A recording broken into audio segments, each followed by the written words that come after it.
جی جناب۔ علی بھائی اگلا سوال ہے، حج کے موقع پر دی جانے والی قربانی اور عید قربان کے موقع پر دی جانے والی قربانی میں کیا فرق ہے؟ دیکھیں، یہ بہت امپورٹنٹ سوال ہے، عام لوگوں کو اس بارے میں اتنا آئیڈیا نہیں ہے۔ یہ دو الگ سے قربانیاں ہیں۔ اصل قربانی تو وہی ہے جو حج کے موقع پہ دی جاتی ہے،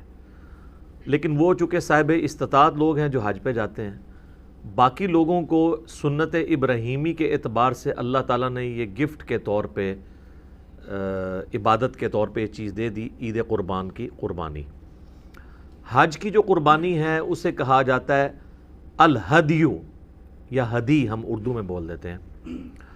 اور جو عید قربان کی قربانی ہے اسے کہا جاتا ہے الاضحیہ یا اضحیہ،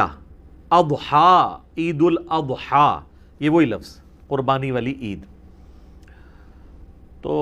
یہ دو قربانیاں آج کی ڈیٹ میں تو یقیناً یہ الگ ہیں، لیکن سنت ابراہیمی کے طور پہ اصل میں قربانی حج کے موقع پر تھی، اور وہ بھی حج قران اور حج تمتع کے لیے،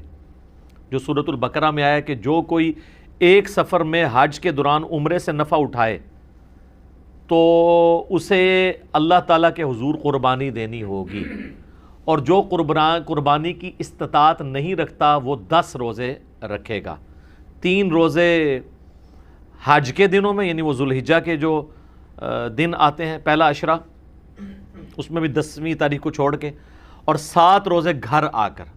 پھر آیا تلک عشرۃ کاملہ، یہ ہوئے پورے 10۔ اور اس میں سورۃ البقرہ میں یہ بھی آیا کہ جب تک تمہاری قربانی قربان گاہ تک نہ پہنچ جائے تم اپنے سر کے بالوں کو نہیں مڈا سکتے، احرام سے آزاد نہیں ہو سکتے۔ اسی لیے حج قران مشکل ہوتا ہے، کیونکہ حج قران میں آپ جانور ساتھ گھر سے لے کے جاتے ہیں، تو جب تک وہ جانور قربان نہ ہو آپ احرام نہیں کھول سکتے۔ اب حج میں بڑے دن پڑے ہیں، آپ عمرہ کر کے بھی احرام کی پابندیوں سے آزاد نہیں ہوں گے جب تک کہ آپ حج بھی نہیں کر لیتے۔ جبکہ حج تمتع میں یہ ہے کہ آپ قربانی کا جانور ساتھ نہیں لے کے جاتے، بلکہ آپ پہلے عمرہ کرتے ہیں، عمرے کے بعد احرام کھول دیتے ہیں، اور اس کے بعد پھر آپ حج کے لیے دوبارہ 8 ذوالحجہ کو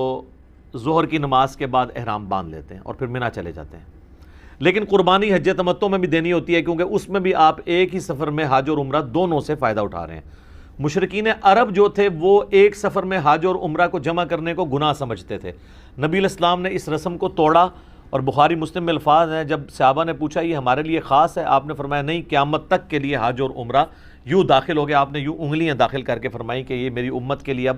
ہمیشہ کے لیے کامیابی ہے کہ اتنی دور سے کوئی خرچہ کر کے آئے گا تو ایک ہی سفر میں عمرہ اور حج کر لے، لیکن ایک وقت میں ایک ہی عمرہ وہ کرے گا۔ یہ جو مسجد عائشہ پہ وہ بار بار جا کے کرتے ہیں وہ تو بالکل بدعت ہے،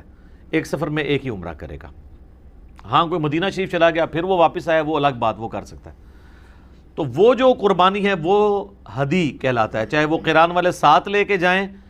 چاہے وہ تمتع والے وہاں سے خرید کے اس وقت دیں۔ جو زیادہ تر لوگ تو حج تمتع کرتے ہیں۔ حج قران اور حج تمتع میں قربانی ہوتی ہے، کیونکہ ایک ہی سفر میں آپ حج اور عمرے سے فائدہ اٹھا رہے ہیں، اس کے لیے پھر اللہ تعالیٰ نے آپ کو سمجھ لیں ایک عبادت کے طور پہ، ایک پینلٹی کے طور پہ اس کو کہہ لیں، واجبیت اس کی رکھتی ہے۔ البتہ جو صرف حج کرتا ہے، حج افراد، اکیلا حج، جنہوں پنجابی سے کہنا چھڑا حج ہی کرتا ہے، اس کے لیے قربانی نہیں ہوتی۔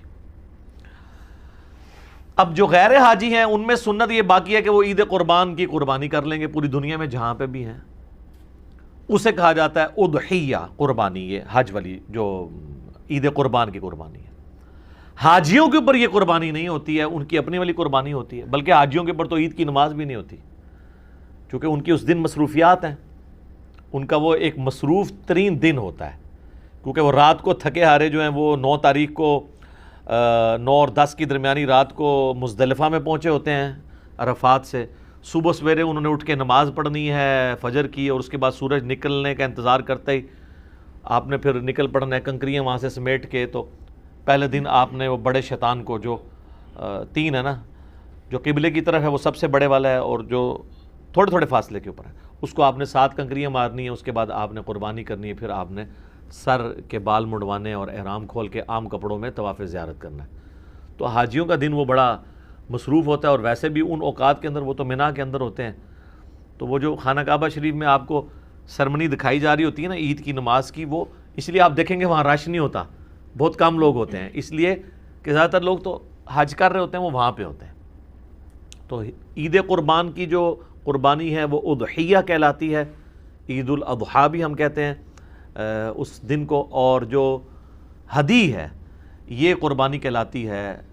اس کی حج کی. اور یہ ہدی کے جانوروں کو اللہ تعالیٰ نے قرآن حکیم میں شعائر اللہ میں سے ڈکلیئر کیا ہے. اب یہ ہے تو جانور ہیں لیکن اللہ کی نشانی ہے، اس لیے گھروں میں چاہے وہ عید قربان کے جانور ہوں یا حج کے جانور جو لوگ پالتے ہیں، اس معاملے میں جو کچھ ان کو تکلیف اٹھانی پڑتی ہے، ایون ان کا گوبر بھی صاف کرنا پڑتا ہے، اللہ کے حضور یہ ساری چیزیں نیکیاں لکھی جاتی ہیں. لہٰذا اس سے نفرت نہیں کرنی چاہیے، بلکہ نبی الاسلام تو اتنی محبت فرماتے تھے. بخاری مسلم دونوں میں حدیث ہے، اما عائشہ کہتی ہیں کہ نبی الاسلام جو ہدی کا جانور اپنے ساتھ اونٹ لے کے جاتے تھے نا، تو اپنے مبارک ہاتھوں سے ان کے لیے رسی کے بل ڈالتے تھے، پھر ان کے گلے میں ہار ڈالتے تھے جوتیوں کا. یہ ایک ٹریڈیشن تھی عرب کی، تاکہ دور سے پتہ چل جائے کہ یہ ہدی کا جانور ہے، اس کو کوئی نقصان نہیں پہنچاتا تھا.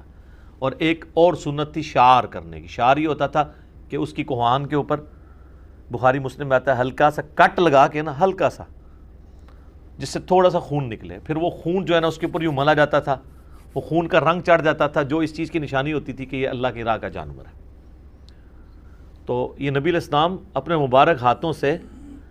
اس کو قلائدہ کہا جاتا ہے عربی کے اندر. قرآن میں بھی اس کا ذکر موجود ہے کہ جو ایسے جانور ہیں جن کے گلوں میں پٹے پڑے ہوئے ہیں. اسی سے تقلید کا لفظ بھی ہے، تقلید بھی پٹا ہوتا ہے نا،